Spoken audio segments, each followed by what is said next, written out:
Čauko, čauko. Častokrát sa stretávam s otázkami, keď niekto plánuje kúpiť mic. Väčšina z vás je presvedčená, že najlepší mic je štúdiový kondík, lebo má najlepší zvuk. Ale naozaj je to tak? Pozrime sa na rozdiel medzi dynamickým a kondenzátorovým mikrofónom. Pri výbere mikrofónu je dôležité zvážiť viacero faktov, ako napríklad typ zvuku, ktorý chcete nahrávať, váš rozpočet, akustika nahrávacej miestnosti, vizuál v prípade, že s ním chcete točiť videá a samozrejme vaše skúsenosti. V tomto videu vám vysvetlím najzásadnejšie rozdiely medzi dynamickým a kondenzátorovým mikrofónom. Dynamický mikrofón je robustný a odolný voči nárazom.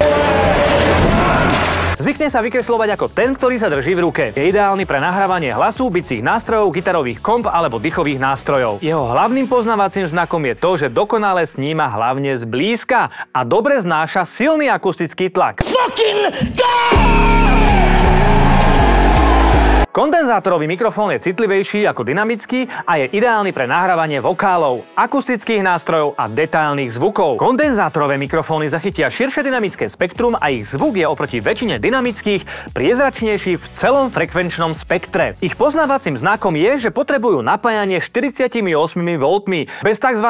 Fantomového napájania vám kondík žiadnu sonátu nezahrá. Počas tejto ukážky si určite dokážete urobiť vlastný názor. Mám tu dva dynamické mikrofóny, Shure 57 a Sennheiser MD421 druhej generácie za cca 400 €. A tiež tu mám dva kondenzátorové majky, Rode K2 zhruba za 750 € a Sennheiser MKE 600 za necelých 300 €. Prvý je typický štúdiový veľkomembránový mic vhodný na hovorené slovo alebo spev. Druhý sa používa ako šíba alebo sa pripojí na kameru ako ruchový či reportérsky mikrofón. Neexistuje žiadny univerzálny mikrofón, ktorý by bol vhodný pre všetky účely.